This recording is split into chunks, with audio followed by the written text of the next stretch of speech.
راہل گاندھی کی تہلکہ خیز press conference کو 3 دن گزر چکے ہیں، مگر الیکشن کمیشن آف انڈیا یعنی ECI اب تک ان کے ان سنگین الزامات پر خاموش ہے کہ وہ خود ووٹ چوروں کے تحفظ میں لگا ہے۔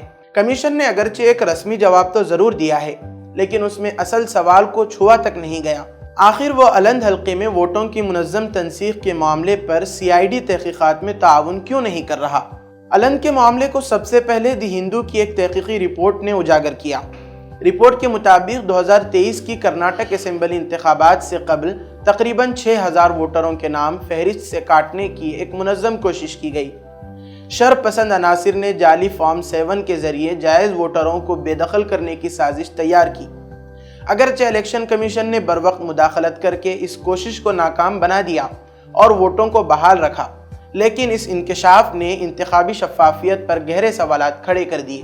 راہل گاندھی نے اسی رپورٹ کو بنیاد بنا کر الزام لگایا کہ یہ سازش BJP کے حق میں انتخابی نتائج موڑنے کے لیے کی گئی تھی۔ ان کا موقف ہے کہ معاملے کی جانچ CID کے پاس ہے، مگر تحقیقات آگے نہیں بڑھ سکیں کیونکہ ECI نے ڈیسٹینیشن IP اور ڈیسٹینیشن پورٹ جیسے اہم تکنیکی شواہد دینے سے انکار کر دیا ہے۔ ان کے بغیر سازش کرنے والوں تک پہنچنا تقریباً ناممکن ہے، گویا سوئی کو بھوسے کے ڈھیر میں تلاش کرنے جیسا کام ہے۔ الیکشن کمیشن نے ایک طرف یہ مانا کہ جعلی درخواستوں کے ذریعے ووٹ کاٹنے کی کوشش ہوئی تھی اور پولیس کے ساتھ کچھ تفصیلات بھی شیئر کی ہیں، لیکن دوسری طرف وہ CID کو لازمی ڈیجیٹل ریکارڈ دینے سے گریزاں ہیں۔ یہی رویہ ناقابل فہم اور مشکوک ہے۔ اگر کمیشن واقعی انتخابی شفافیت کے لیے سنجیدہ ہے تو اسے فوری طور پر ریکارڈ مہیا کرنا چاہیے تاکہ اس سازش کے اصل کردار بے نقاب ہو سکیں۔ یہ معاملہ محض ایک حلقے یا ایک انتخابی بے ضابطگی تک محدود نہیں ہے۔ حقیقت یہ ہے کہ الیکشن کمیشن کی ساکھ پہلے ہی عوامی اعتماد کے بحران سے دوچار ہے۔